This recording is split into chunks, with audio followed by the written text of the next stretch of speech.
macrófagos llaman a quienes, a los, ¿quién tiene que venir después? Fibroblastos, para producir la más. Allá vemos.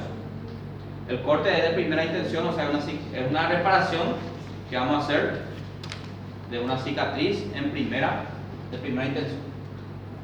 Vemos que el corte llega hasta el tejido conjuntivo, dañó el vaso, por eso sale la sangre. La primera célula que aparece, neutrófilos. Las primeras 24 horas aparecen los neutrófilos en el lugar de la lesión. Después, a los 3 a 5 días más o menos, es reemplazado los neutrófilos por macrófagos. Esos macrófagos, además de degradar el tejido destruido, liberan, ¿qué cosa? Mediadores, citocinas, interleucina, factores de necrosis tumoral y otros factores de crecimiento. ¿Y eso qué hace? Llama a los fibroblastos, llama a los angioblastos, ¿entienden? ¿Para qué? Para producir vasos nuevos y para producir matriz. Y luego vamos a ver que un mes después de la lesión vamos a tener el epitelio reconstituido y el tejido conjuntivo también de forma normal y también los vasos sanguíneos. Ya no vamos a tener tejido de granulación, el proceso inflamatorio prácticamente no existirá más en ese lugar, ¿verdad? Eso es la principal diferencia entre una cicatriz de segunda intención. Este proceso es el mismo, pero la duración es mucho mayor. ¿Bien?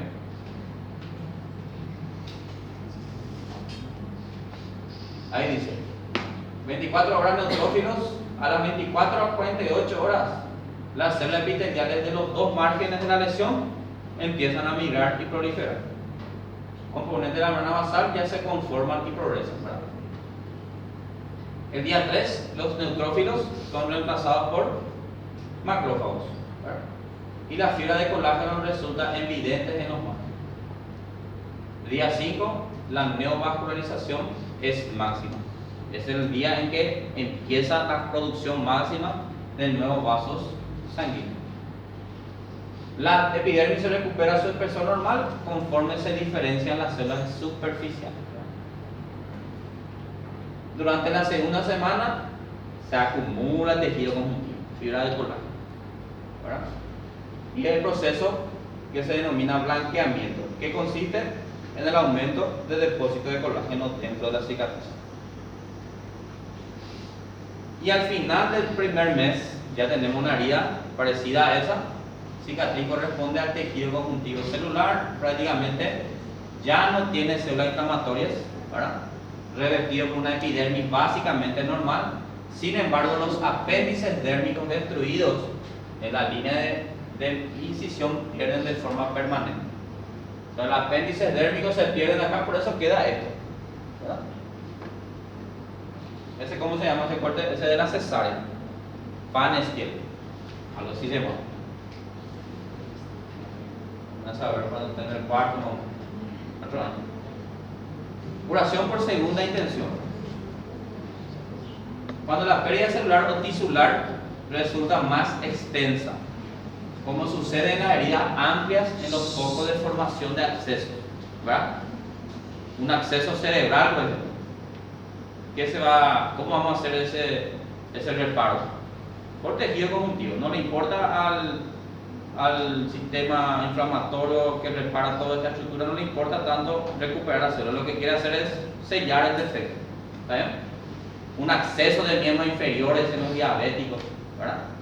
Hay una cavidad que tiene un hueco, a veces llega incluso hasta los huesos y tiene pus. Entonces no es fácil reparar esa cosa.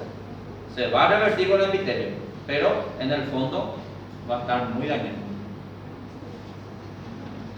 Ven que en el esquema vemos que la abertura es mayor, que la lesión es mayor. Entonces, acá se multiplica todo. Vamos a suponer que en la reparación por primera intención llegaron al sitio de lesión 20.000 neutrófilos. Un ejemplo. En de la segunda intención van a llegar 150.000, 300.000 neutrófilos, porque el proceso es mucho mayor. Entonces todos los procesos se multiplican. El edema es mayor, el tejido de granulación es mayor, la neovascularización es más abundante, ¿entiendes? Entonces todo eso se multiplica. Y el proceso básicamente es el mismo, pero con diferencia del tiempo. Ahí vemos una úlcera, ¿verdad? Una cavidad prácticamente. Pacientes que tienen problemas de circulación. Tuvo apenas una lesión pequeña o un insecto le picó y eso puede desencadenar un proceso inflamatorio y después infeccioso. Y deja estos, hasta parece que se ve el hueso en el fondo, ¿verdad? Entonces estos se van a reparar como se ve acá, con tejido epitelial, pero ven cómo está manchado de células inflamatorias. Son el tejido de granulación. Y dice que en una lesión de este tipo, incluso pasadas las 6 semanas, continúa el tejido de granulación. Y ustedes se llevan en cuenta, cuando había una cicatrización de primera intención, en un mes ya teníamos resuelto el problema. Sin embargo, acá 6 semanas, que es más de un mes, continúa el proceso. ¿Está bien? Ahí vemos. Ven que el epitelio ya se está regenerando en la base. Y acá ya se recuperó. Pero ven que el tejido que está por debajo, que es conjuntivo, el tejido conjuntivo, parece deforme, ¿verdad?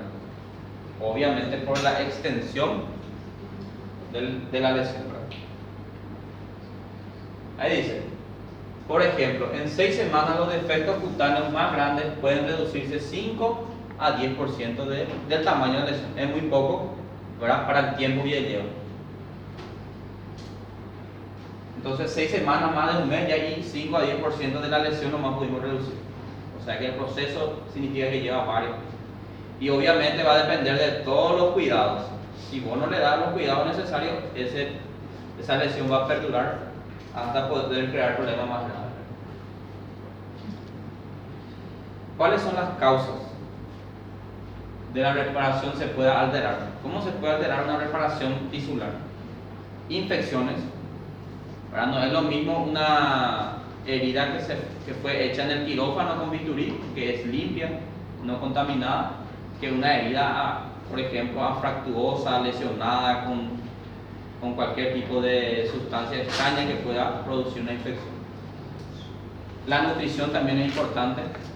El déficit de vitamina C, por ejemplo, la vitamina C es fundamental para la síntesis de colágeno. Sin vitamina C se inhibe la síntesis. Glucocorticoides, ¿verdad? Pacientes que usan por larga data, pacientes reumáticos, pacientes con enfermedades autoinmunes, ¿verdad? Tienen consumo de glucocorticoides de larga data. Entonces, recuerden que los glucocorticoides inhiben el sistema inmune. Entonces, los neutrófilos y demás van a estar alterados, ¿verdad?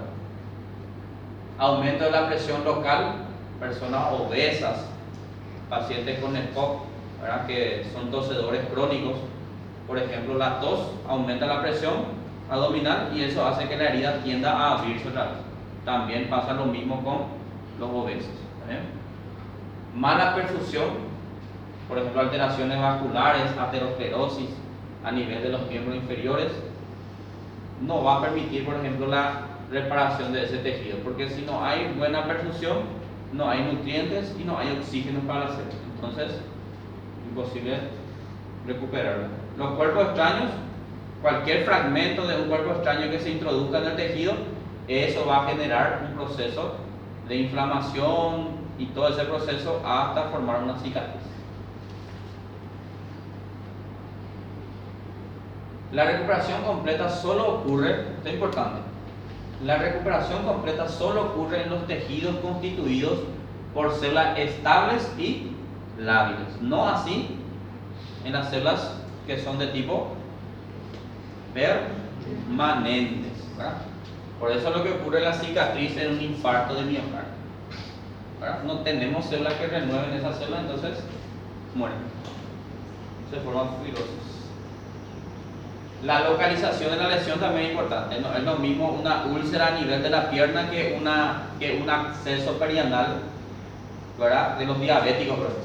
Los diabéticos suelen tener accesos perianales. ¿Por qué no es igual? Porque el sitio de...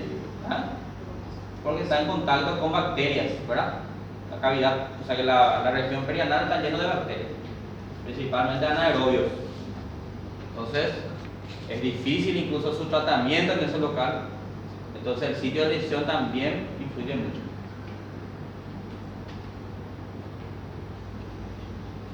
Alteraciones de la cicatrización. Tenemos cicatrices de tres tipos: cicatrices hipertróficas, cicatrices atróficas y las cicatrices queloides. Bueno, las más frecuentes. Se puede producir alteraciones del crecimiento celular y la producción de la matriz, incluso un proceso de cicatrización de la herida. Inicialmente, que parecía normal, se acumula excesivamente tejido conjuntivo y da origen a las llamadas cicatrices queloides, que vemos ahí en la imagen. Parece que existe una predisposición hereditaria. De hecho, tiene una predisposición hereditaria y más frecuente en afroamericanos. Entonces, la hipertrófica, ¿dónde está principalmente la alteración? En el modelado tisular, ¿verdad? Siempre manejen esto: síntesis y degradación. Si aumenta la síntesis, ¿qué va a pasar con la cicatriz? Acá es la lesión. La cicatriz va a crecer hacia arriba, hipertrófica. Si hay degradación aumentada y síntesis disminuida, ¿qué va a pasar? Va a ser un hueco. Esto pasa en el acné. No sé si en portugués hay acné también. Ahí, por ejemplo, se queda así una herida, se queda con una cavidad, ¿verdad? Porque es una cicatriz atrófica. Y la queloide también sobresale por encima del borde de la lesión, pero lo característico es que también afecta a la piel sana. Acá nomás es la herida, pero ven cómo se extiende fuera de la herida. Entonces, esa es la cicatriz queloide. Ahí está. Hipertróficas elevadas se forman inmediatamente después de la cicatrización de la herida. Inmediatamente. Esa es la diferencia en el tema del examen. Las cicatrices hipertróficas se forman inmediatamente después de la cicatrización y causan una producción excesiva de fibras de tejido conectivo. Entonces, ¿quién predominó? La síntesis. Ahí vemos. Acá vemos nomás una imagen de medio dos dimensiones, ¿verdad? Pero si ponemos de perfil, esta herida en realidad, su cicatriz es sobrelevada. Cicatriz queloide también son conocidas como cicatrices con sobrecrecimiento. Se desarrollan un tiempo después. ¿Ven la diferencia? El otro inmediatamente y esto un tiempo después de la cicatrización de la herida. El motivo: una producción excesiva de fibra de tejido conectivo. La característica es la cicatriz crece más allá de la herida. Piel sana.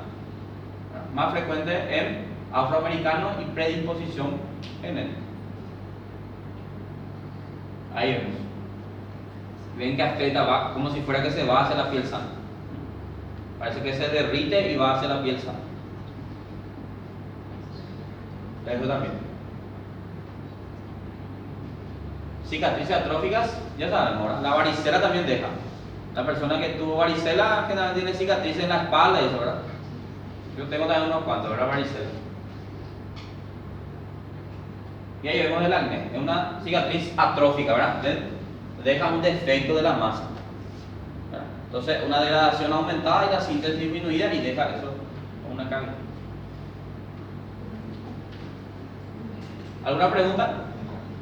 ¿Dudas? ¿Vamos a poder hacer la prueba sorpresa hoy? No. ¿Y por qué decidimos